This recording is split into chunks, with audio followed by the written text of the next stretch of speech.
Assalamualaikum warahmatullahi wabarakatuh.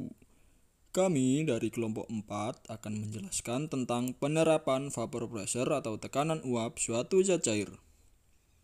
Nah, sebelumnya perkenalkan anggota dari kelompok kami yang pertama yaitu Adna Triyuliasari dengan NIM 21414201114. Yang kedua, Farusdafa Ramadan dengan NIM 2041420087. Yang ketiga, Muhammad Ifang Nurhafid dengan NIM 21414200061. Baik, dari sini kami melakukan percobaan dengan memasak air 1 liter pada suhu awal 28 derajat Celcius pada ketinggian 5,95 mdpl. Di sini setelah air mendidih, suhunya yaitu adalah 95 derajat Celcius pada waktu yang tercatat yaitu 6 menit 48 detik 810 milidetik atau sekitar 408,81 detik. Dari data percobaan yang kami dapatkan, kami melakukan perhitungan secara teoritis di mana kita tahu bahwa nilai tekanan itu pada suatu daerah tertentu itu pasti berbanding terbalik dengan nilai ketinggian pada daerah tersebut. Dan nilai tekanan itu pasti berbanding lurus dengan nilai suhu. Dari jurnal yang kami dapat yaitu nilai tekanan pada ketinggian tertentu itu sama dengan nilai tekanan standar permukaan air laut dikalikan dengan eksponen minus percepatan gravitasi dikalikan ketinggian suatu daerah tersebut dikalikan dengan massa molar dry air kemudian dibagi dengan temperatur standar permukaan air laut dibagi dengan universal gas constant. Ya mungkin cukup ribet sih karena banyak sekali ya konstantanya, jadi kami meringkasnya dengan cara memasukkan nilai-nilai tersebut dan kami mendapatkan bahwa nilai tekanan pada ketinggian suatu daerah tertentu itu sama dengan nilai tekanan standar permukaan air laut dikalikan dengan eksponen minus 0,0001185759 dikalikan dengan ketinggian suatu daerah tertentu tersebut. Ya masih cukup ribet ya karena banyak sekali ya 0,0000 sekian. Jadi dari sini daripada kita pusing memikirkan rumus, kita langsung saja memasukkan nilai ketinggian awal yang kami dapatkan tadi pada data percobaan yaitu 5,95 mdpl. Kita dapat memperhitungkan nilai tekanannya yaitu setara dengan 759,4640 mm Hg. Nilai ini didapatkan ketika tekanan standar permukaan laut kami asumsikan setara dengan 760 mm Hg. Jadi semakin tinggi itu tekanannya akan berkurang. Jadi ini nilainya karena ketinggiannya itu tidak terlalu tinggi, cuma 5,95 meter di atas permukaan air laut, jadinya tekanannya hanya sedikit berkurang.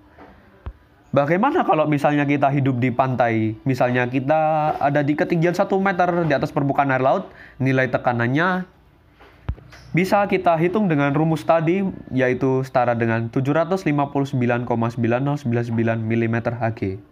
Dari sini kita bisa bandingkan di mana nilai tekanan itu pasti akan berbanding lurus dengan nilai suhu. Kalau kita bandingkan di mana kita memasak air hingga mendidih pada 95 derajat Celcius pada tekanan awal tadi 759,4640 mm Hg. Kalau kita bandingkan dengan masak di pantai pada ketinggian 1 meter di atas permukaan air laut misalnya dengan tekanan 759,9099 mm Hg, air tersebut akan mendidih pada suhu 95,0558 derajat Celcius dan akan naik, ya kan?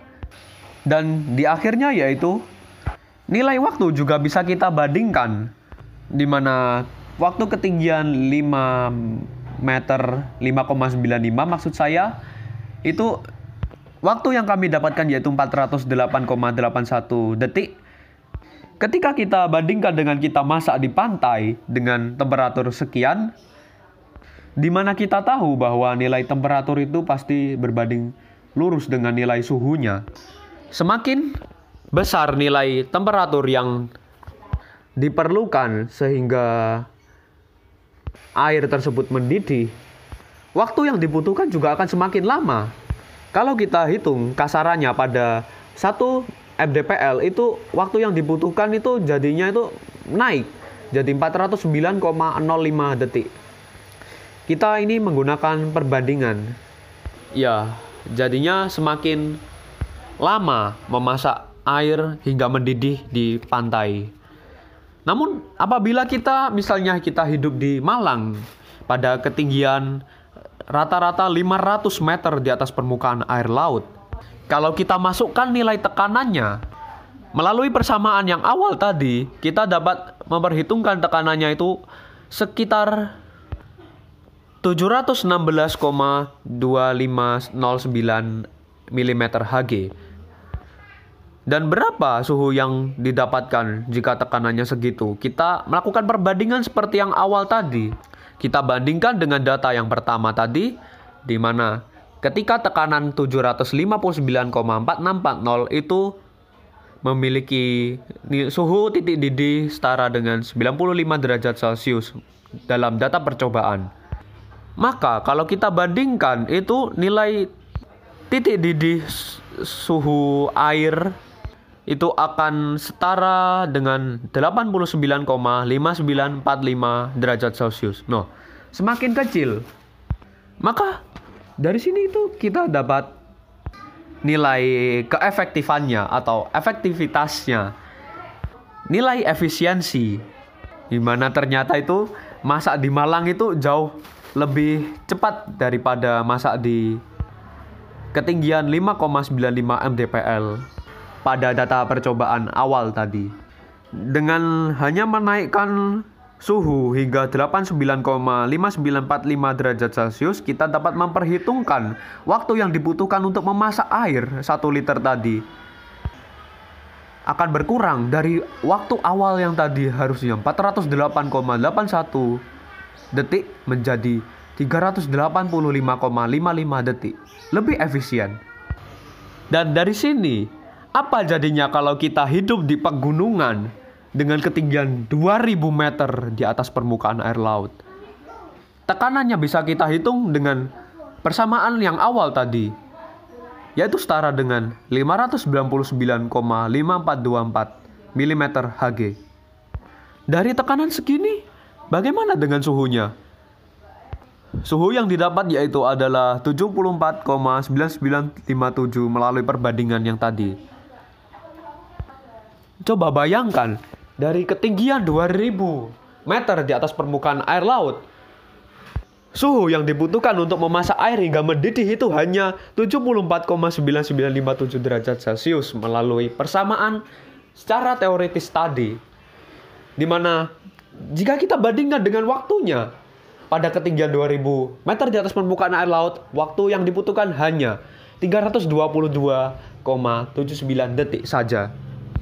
Jauh lebih cepat dan lebih efisien dari yang di atas tadi.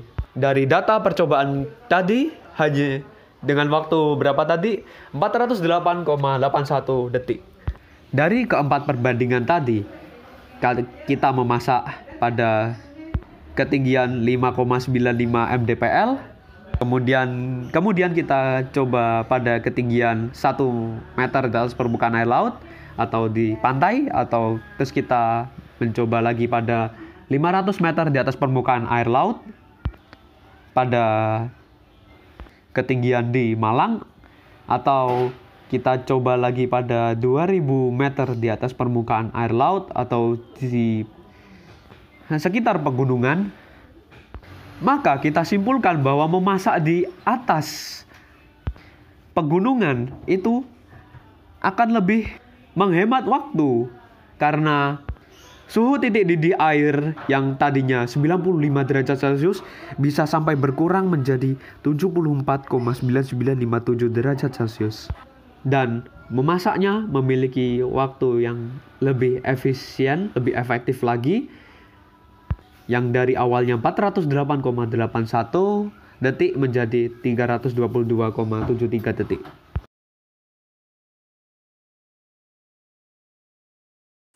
Nah, itu tadi adalah penjelasan dari penerapan vapor pressure atau tekanan uap suatu zat cair. Apabila ada salah atau kekurangan dalam pengucapan kata, mohon maklum dan wassalamualaikum warahmatullahi wabarakatuh.